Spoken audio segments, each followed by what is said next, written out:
ବାହାରିଲେ ସେ ଭୁତିଆ ଜାଗାକୁ ଯିବାକୁ। ଏଇନେ ଟାଇମ୍ ମାତ୍ର 9:30 ହେଇଛି। ଆଉ ଏଇଠି ତ କିଛି ଦେଖେଇବନି, କିନ୍ତୁ କ'ଣ ଦେଖେଇଥାନ୍ତି କିନ୍ତୁ କିଛି ଦେଖେଇପାରିନି। ମାତ୍ର 9:30 ହେଇଛି।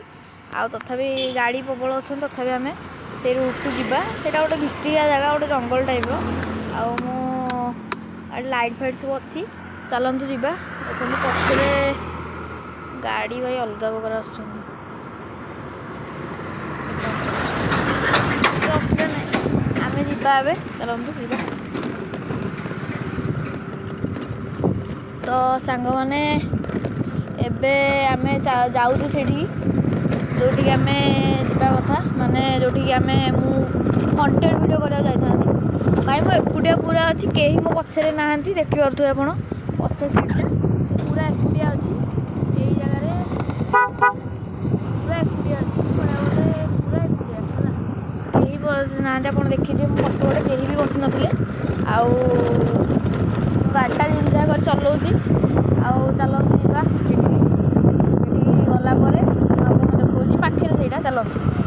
ଏଠି ଅଛି ଆଉ ସାହସ କରିକି ଯେଉଁ ପୁରା ନିଛାଟିଆ ରୋଡ଼ରେ ଗାଡ଼ି ଯାଉଛି, କେହି ନାହାନ୍ତି ଭାଇ, ମୁଣ୍ଡ ଖରାପ ଭାଇ। କ'ଣ କରିବି, ଗୋଟେ ହାତରେ ମୋବାଇଲରେ ଅଛି ନା, ଆସିଲା ସାଙ୍ଗେ ସାଙ୍ଗେ ଗାଡ଼ିଟା ବୁଲେଇ ହେବନି ହେଲା। କିଏ ଆସିଲା ରହିକି ଆଉ ଲାଇଟ୍ଟା ମାରିଦେବା ହେଲା, କାହିଁକିନା କିଛି ଲାଇଟ୍ ଦେଖାଯାଉନି ମୋତେ। ଭାଇ କେହି ନାହାନ୍ତି ରେ, ଦେଖନ୍ତୁ ସାଙ୍ଗମାନେ ଏ ରାସ୍ତା ହେଲା, ଏଇ ରାସ୍ତାରେ ଲାଷ୍ଟରେ ଏଟା କ'ଣ ଗାଡ଼ି ଲାଇଟ୍ଟା କିରେ, ସେମାନେ ଚୋରି ଫୋରି ହୁଏ। ଏଇ ରୋଡ଼ଟା ହିଁ ପୁରା ଖରାପ। ଗାଡ଼ି ଲାଇଟ୍ଟା ନା, ଗାଡ଼ି ଲାଇଟ୍ଟା ବୁଲେଇଦେବା। ନା ମୋତେ ଲାଗୁନି ଗାଡ଼ି ଲାଇଟ୍ଟା ଭଳିଆ। ସେ ଆଡ଼େ ପୁରା ଦୂରକୁ ବହୁତ 2-3 ଜଣ ଲୋକଙ୍କ ଘର ଅଛି, କିନ୍ତୁ ଏଇ ଯେଉଁ ରାସ୍ତାଟା ପୁରା ନିଛାଟିଆ ରାସ୍ତା ହେଲା। ଏ ରାସ୍ତାରେ କେହି ନାହାନ୍ତି, ସାଇଡ଼୍ରେ ଗୋଟେ ଭାଇ ମାନେ କିଛି ତ ଏଠି ନାହିଁ, କିନ୍ତୁ ମୋତେ କାହିଁ ଠିକ୍ ଲାଗୁନି ଆଗକୁ ଯିବାକୁ ହେଲା। ତ ମୁଁ ପଳଉଛି। ଏଇଟା କାହା ଗୋଟେ ଘର ଅଛି, ନା ମୋତେ ଠିକ୍ ଲାଗୁନି ଭାଇ ଆଗକୁ ଯିବାକୁ। ପୁଣି ସେଇଟା 9ଟା ଭାଇରେ, ଏଇଟା କ'ଣ ରେ ଭାଇ, କାର୍ ଫାର୍ରେ ବସିଥାନ୍ତି ଭାଇ, ଯାଇଥାନ୍ତି ଭାଇ। ପଛପଟେ ବି କିଛି ନାହିଁ, ମୋ ଗାଡ଼ି ପଛ ଲାଇଟ୍ଟା ଯାହା ଚାଲୁଛି ନା। ଠାକୁର ମା ଜୟ ଜଗନ୍ନାଥ। ଠିକ୍ ହବନି ଭାଇ ଏଇ ଅନ୍ଧାର ରାସ୍ତାରେ ଏତେ ବାଟ ଯିବା। ମୁଁ ଗୋଟେ ଘରକୁ ପଳଉଛି ଭାଇରେ, ମାନେ ପୁରା ଲାଷ୍ଟରେ ଯାଇପାରିଥାନ୍ତି ମୁଁ, କିନ୍ତୁ କାହିଁ ଗଲିନି, କାହିଁକିନା ଫାଷ୍ଟ କଥା ମୁଁ ଏକୁଟିଆ ଅଛି। ପୁରା ରୋଡ଼ରେ କେହି ନାହାନ୍ତି ହେଲା। ଆଉ ଗୋଟେ ଲୋକ ଥାଆନ୍ତି କ'ଣ, ପୁରା ରୋଡ଼ଟାରେ ହିଁ କେହି ନାହାନ୍ତି, ସେଇଠୁ ସେଇ ଯାଏଁ ରୋଡ଼ଟା। ଆଉ ଏଇଟା ରୋଡ଼ଟା ଏଠି ଗୋଟେ କାରଖାନା ଥିଲା, ସେ କାରଖାନାଟା ଭାଙ୍ଗି ଯାଇଥିଲା କ'ଣ, ସେଥିରେ ଲୋକ କିଛିଟା ବିସ୍ଫୋଟ ହେଇକି ମରିଯାଇଥିଲେ। କୁହନ୍ତି କି ଏମିତି ହୁଏ। ତାପରେ ଏଇଟା ବି ଗୋଟେ ଜାଣିଥିବେ ଆପଣ ମଶାଣିଟା, ତାପରେ ଏମିତି ସବୁ ହୁଏ।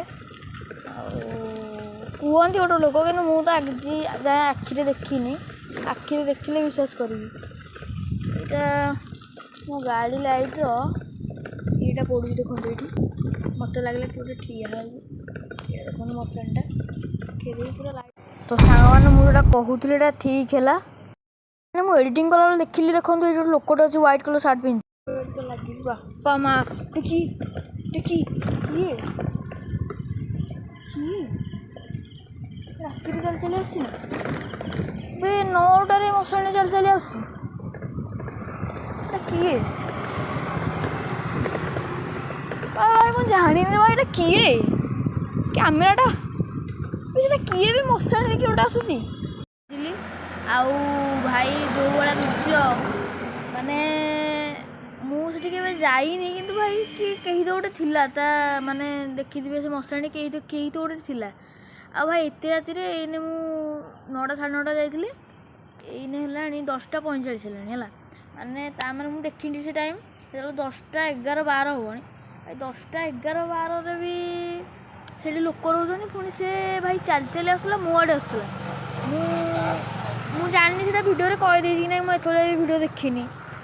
କିଏ ଗୋଟେ ତ ଲୋକ ଥିଲା ସେ ମୁଁ ଦେଖିନି କିଏ ଭାଇ ରାତିରେ ଭାଇ ଲୋକ କାହିଁ ଯାଉଛ ଭାଇ ଏଠିକି ଲୋକ କାହିଁ ଯାଉଛ ନା କ'ଣ ସେ ଅଗରି ଫଗରି କ'ଣ ବାବା ହେଇଥିବେ କ'ଣ ହେଇଥିବେ ଭାଇ ମୁଁ ଜାଣିନି ସେ କିନ୍ତୁ ମୁଁ ଦେଖିଲି ତାଙ୍କୁ ଏ କ୍ୟାମେରାରେ କହିଦେଇଛି କି ନାଇଁ ମୁଁ ଜାଣିନି ଦେଖିବେ ଆପଣ ନିଜେ ଦେଖିଲେ ଜାଣିବେ ଆଉ କିନ୍ତୁ ମୁଁ ଭାଇ ଦେଖିଲି ଆପଣ ମାନୁଛନ୍ତି ନାଇଁ ଭାଇ କିନ୍ତୁ ମୁଁ ଦେଖିଲି ଆଉ ଯଦି ଆଉଥରେ ଯଦି କହିବେ ପାଠୁ ଆଣିବା ଆଉ ଏଇନେ ମୁଁ ବାହାରେ ଟିକେ ବସିଛି କାହିଁକିନା ଭାଇମାନେ ଏବେ ବାହାରେ କାହିଁକି ବସିଛି କାହିଁକିନା ଭାଇ ଆମର କ'ଣ ହେଉଛି କହିଲ ବାହାରେ ଟିକେ ବସିଲେ ଥଣ୍ଡା ଫଣ୍ଡା ଲାଗୁଛି ଆଉ ଘରେ ବସିଲେ କ'ଣ ଲାଭ ହେଲା କିଛି ଲାଭ ନାହିଁ ବାହାରେ ବସିଲେ ଏଠି ଥଣ୍ଡା ଲାଗୁଛି ଆରେ ବସିଛି ଏଠି ଆଉ ଜୟ ଜଗନ୍ନାଥ ରଖିଲି ଆଉ ସାଙ୍ଗମାନେ ଲାଇକ୍ କରିଦେବେ ସବସ୍କ୍ରାଇବ୍ କରିଦେବେ କହୁନି କେଉଁ ଭିଡ଼ିଓରେ ଆଉ ଆପଣମାନେ କରୁ ବି ନାହାନ୍ତି ଆଉ ଭାଇ ମୁଁ ତ ସେଇଭଳିଆ କହୁନି ନା ଗୋଟେ ଲୋକ ଅଛନ୍ତି କହୁଛନ୍ତି ଆମେ ଏତେ ରିସ୍କ ନେଇକି ଯାଉଛୁ ଆରେ ଭାଇ ଫେକ୍ ଦେଖିଲେ ଲାଭ କ'ଣ ଫେକ୍ ଦେଖିଲେ କିଛି ଲାଭ ଭାଇ ଦେଖାଯାଉ ନ ଦେଖାଯାଉ ଦେଖାଅ ଆଉ ଫେକ୍ ଦେଖିଲେ ଲାଭ କ'ଣ ଭାଇ ତୁମେ ଯାଉଥିବ କହିବ ଘାଟି ରାସ୍ତାରେ ଆମକୁ ଭୂତ ଦେଖାଗଲା ଆପଣମାନେ ଜାଣିଥିବେ ମୁଁ କାହା କଥା କହୁଛି ଜାଣିଲା ବାଲା ଠିକ୍ ଜାଣିଥିବେ।